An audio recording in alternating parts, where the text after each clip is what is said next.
Good day.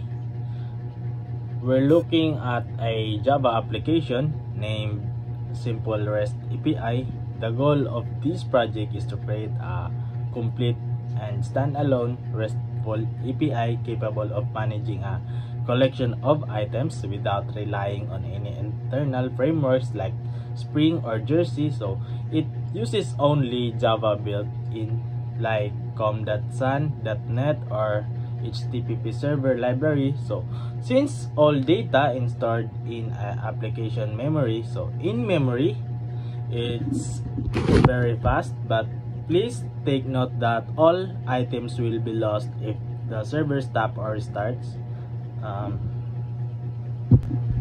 So we have the main class, Simple REST API class. This class serves as the application or entry point and traffic controller. So it defines the central static components and the core logic for starting the server. We have the component, which is data store and static final concurrent, map, integer, item, and store. So these are primary data repository. We use concurrent map, especially concurrent hash map, to hold our item objects keyed by their integer ID.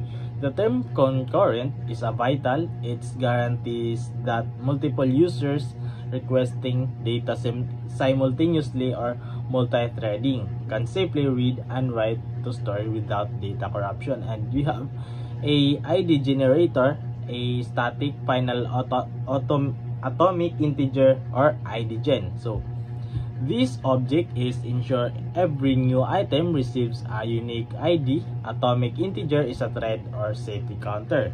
When a new item is created, we use its get and increment method, which is performs the entire operation, reading the concurrent ID and increasing by it by one in a single and safe step. So this prevents two concurrent requests from generating the same ID. And we have a server entry point, public static void main string, and so this is where the application starts.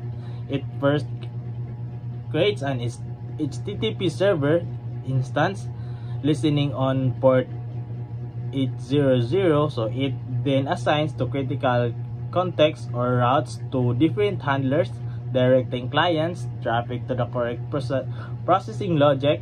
It sets a thread pool, which is new cache thread pool, to efficiently manage multiple incoming requests, allowing the server to handle many users at once. And we have a initial data block, and it's have a static. So this is an optional block of code that runs once the class is first loaded. So its sole purpose and preload for a few initial like items object into a store. So the API isn't empty when the server first start.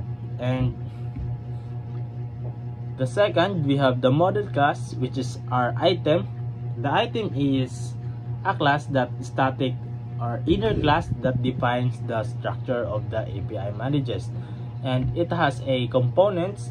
And first we have a properties, so int id, string name, string description. The item class is our basic data structure, often called a POHO or plain old Java object. So if every item has a unique numeric ID, a required name, and an optional description. And we have a constructor. It has a code and item, int id, string name, string description. So a simple constructor used when creating a new object or new item, either when the server starts or when a client successfully send a post request. And we have also the JSON serialization. It has a string to JSON. So this method is responsible for turning a Java item object into a properly formatted JSON string that can be back to the client. So it handles also the necessary formatting and performs minimal escaping, like converting internal question marks to asterisk and ensure the output is valid, and JSON. So we have the handlers API logic, we have controllers. So these are static inner classes that implement the HTTP handlers interface. So they contain the business logic for processing HTTP requests on specific routes. So first we have a item handler or handles. It handles the items, and it has a component which is handle HTTP exchange and exchange. It has a override and public void handle. So this is the main method that execute when a request arrives at the item path. It simply checks the HTTP method, which has a get and post and etc., and delegates the work to a specialized function. And we have a handle list for a item handler. We have a handle list HTTP exchange. It has a code if get that equals ignore case. So if the method is get, this logic execute, and it retrieves all item from object. So the thread is safe, store and iterates through them and format them into a single comprehensive JSON. So it has a array list. So before it's sending back, it has a 200 or OK status, and we have a handle create or it and HTTP exchange, and it has a else and if post that equals ignore case. If the method is post, the goal is to create a new item. It reads the incoming JSON data, validates that the name field is present, generates a new ID, creates the item or stores it and JSON with a new item with a 201 created status. And the item handler handles the item's ID, and it has a component ID instruction, has a code location matcher ID pattern that matcher path. So this handler uses a regular expression like ID pattern to carefully parse the request path. Items or 101 and extract the specific ID number requested by the client. If the ID is valid, the request is immediately rejected with a 404 not found. And we have a handle get or int ID. So it has a code location if get that equals ignore case. So it retrieves a single item. It checks parse ID exists in the store. If found, it sends the items JSON with a 200 OK. If not found, it returns a 404 not found. And we have a handle put int ID. It has a code else f put that equals ignore case. Handles updates. It reads the body, validates data, find existing items, and uses the new data to construct and update item object. So this new object then replace the old one in the store, and we have a handle delete int and ID. So it has a code location if else if or else if else. It has a delete that equals ignore case.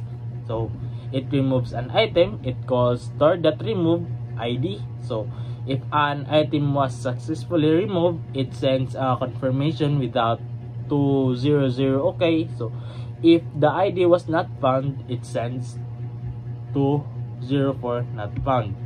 And the utility methods or helpers, this static method across the entire application to handle common input and output task cleanly. So it has a component that responding and sending, and it has a code location static void send response.